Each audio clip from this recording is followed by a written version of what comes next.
Je dirais que le numérique, ça change beaucoup de choses et en même temps, ça n'est qu'une évolution de certaines choses que l'on fait historiquement dans notre entreprise.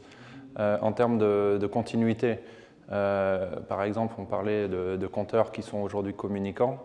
Ça permet, grâce à des technologies numériques, d'éviter que des personnes viennent relever à la main les compteurs avec un risque d'erreur à la clé. Et donc ça, je dirais que c'est une évolution. Le numérique, ce n'est pas une fin en soi, c'est une évolution pour permettre de continuer un métier d'énergéticien et donc par l'intermédiaire de compteurs qui eux-mêmes permettent de relever des factures et puis de faire payer le client final.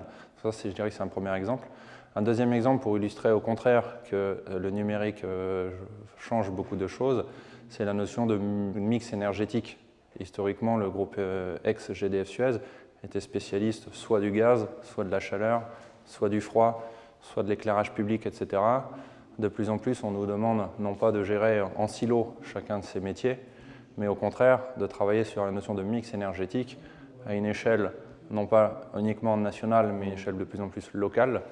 Par exemple, avec un aménageur de zone d'activité qui va nous demander à la fois d'amener de l'électricité, d'amener du gaz, de savoir comment on peut stocker l'électricité si on la produit localement et pour quels usages.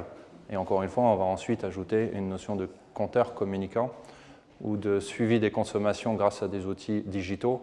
Mais on sent bien qu'il y a un mouvement depuis le national vers le local et depuis des silos énergétiques vers une notion de mix énergétique.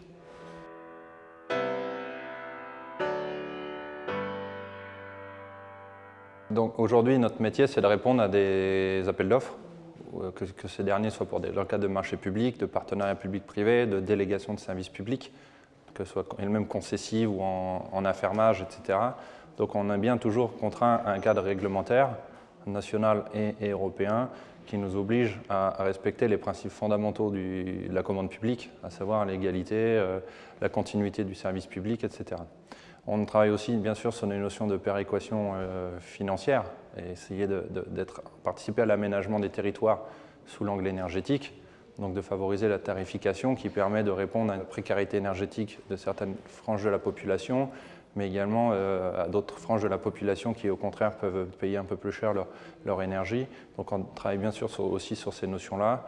La différence, c'est encore une fois, c'est plutôt le fait de devenir non pas uniquement producteur ou transporteurs, ou distributeurs, ou commercialisateurs d'énergie qui elles-mêmes sont en silo, mais de devenir un peu tout à une échelle plus locale et avec une notion de mix énergétique. Notre métier, c'est ça, l'ambition de l'entreprise, c'est en effet d'être à la fois agile, de s'adapter aux changements et aux mutations du monde d'aujourd'hui, de mettre du numérique là où on n'en mettait pas, ou de mettre du numérique et du digital là où on mettait que du numérique. Donc on évolue, on s'adapte sur les infrastructures que l'on gère, toujours pour le compte d'une collectivité locale, puisque c'est ça le positionnement de l'entreprise, et donc de toujours demeurer à la fois au cœur des technologies d'aujourd'hui, mais de respecter un cadre réglementaire et de respecter les besoins et les usages, les besoins de nos clients et les usages des clients et des clients de nos clients.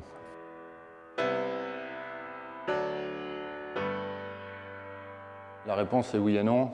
Aujourd'hui, notre métier, ce n'est pas de rédiger les cahiers des charges pour nos clients, c'est au contraire d'essayer d'accompagner des réflexions sur le monde d'aujourd'hui, sur les nouvelles technologies, en quoi on peut utiliser ces nouvelles technologies, par exemple pour diminuer la facture d'énergie. Et on parle par là même de contrats de performance énergétique, où on sent bien que notre métier n'est pas uniquement de produire, de distribuer ou de commercialiser l'énergie, mais c'est d'accompagner la performance pour le compte de notre client. Donc on ne va pas vendre de la molécule ou de l'électron, on va vendre de la performance. Et ça, c'est un sujet très important. C'est une mutation du côté des collectivités, mais également du côté de l'entreprise et des personnes qui y travaillent. C'est un changement presque parfois de paradigme, en fait.